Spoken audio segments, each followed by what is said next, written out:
মুনাফিককে আমি আল্লাহ ক্ষমা করব না। দেখছেন, নবীর যুব্বাও কাজে লাগলো না, নবীর দোয়াও কাজে লাগলো না। কাদের জন্য বলেন, কাদের জন্য? আর আপনি হাসরের ময়দানে নবীর সুপারিশ নেবেন, এত সস্তা না। নবীর সুপারিশ নেবার জন্য মুনাফিক হতে হবে না ইমানদার হতে হবে? কি হতে হবে বলেন, কি হতে হবে? ইমানদার। ইমানদার হতে গেলে সঠিক ইমান আনতে হবে, এবং ইমানকে কখনো বিক্রি করে দেওয়া যাবে? আমার দেশে ইমান বেঁচে দেওয়ার লোক আছে না?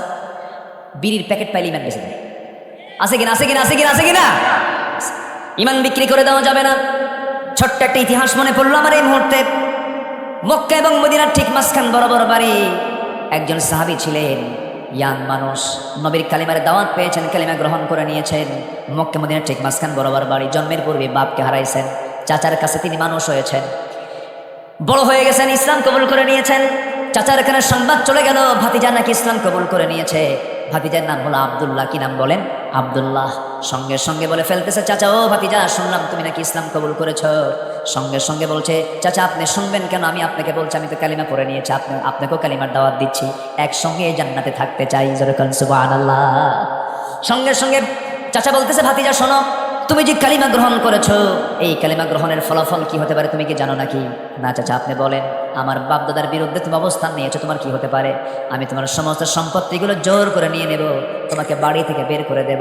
মুস্কি হাসি মেরে বলছে, আমার চাচা আপনি আমাকে যে ভয় দেখাচ্ছেন, আমার ডান হাতে সূর্য বাম হাতে চন্দ্র, এটাও যদি এনে দেন, ইমান থেকে আমি এক চুল পরিমাণ নড়ব না। যেরকম সুবহানাল্লাহ।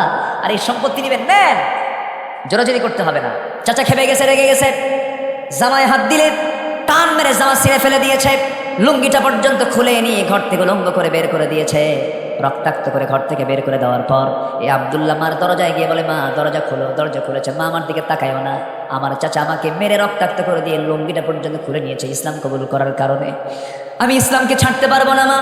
দেখো তো ঘরের মধ্যে কোনো কোনো কাপড় চোপড় আছে নাকি? এক খণ্ড কাপড় যদি থাকে মা আমাকে দাও তো। একটা ছোট্ট চাদর দেওয়া হলো, সেই চাদর দিয়ে কোনো মতো সতরটা ঢাকলেন।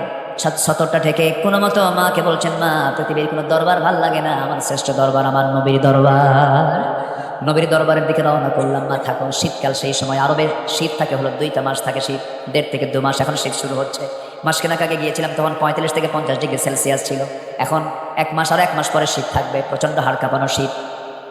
এই শীতের ভেতরে প্রায় 200-250 মাইল পায়ে হেঁটে হেঁটে ওই সাহাবী রওনা দিয়ে বহু সময়ের ব্যবধানে মদিনায় পৌঁছে গেলেন।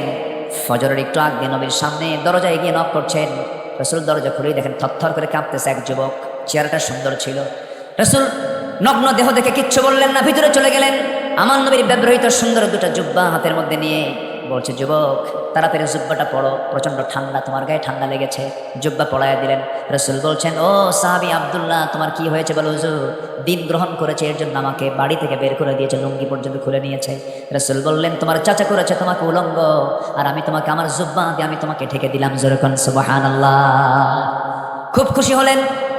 এরপর রাসূল বলছেন, আব্দুল্লাহ তুমি কিছু চাও নাকি আমার কাছে বলো।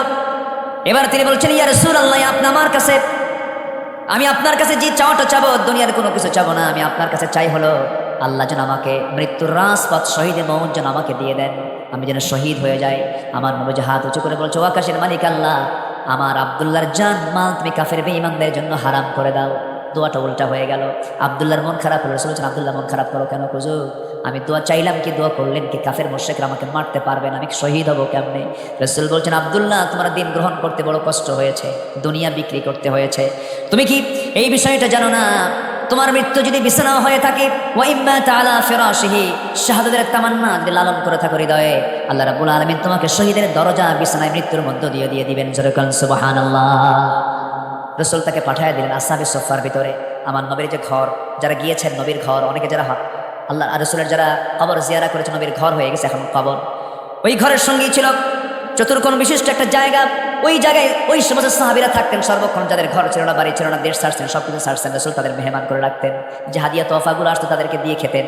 মাঝে মাঝে সাহাবায়ে কেরাম ক্ষুধার যন্ত্রণায় কথার আওয়াজ বন্ধ হয়ে যেত, মুখ থেকে কথা বের হতো না। একদিন আমার নবীজি ওই আসহাবে সুফার সদস্যদের সামনে গিয়ে দাঁড়ালেন। প্রচন্ড ক্ষুধার যন্ত্রণায় ছটফট করছে। ইতিমধ্যে 1 গ্লাস দুধ কে যেন দিয়ে গেছে, উটের দুধ দিয়ে গেছে। উটের দুধ শক্তিশালী দুধ। 1 গ্লাস দুধ দিয়ে গেছে। 1 গ্লাস দুধ দিয়ে সদা দিয়ে গিয়ে সাহাবীদের খাবার কেমন করে হয়। রাসূল বলছেন, এই যে দুধের এই যে গ্লাসটা আমি খুলে দিলাম, সাহাবী তুমি শুরু করো। শুরু করলেন, তুমি খাও। দ্বিতীয় জন খেলেন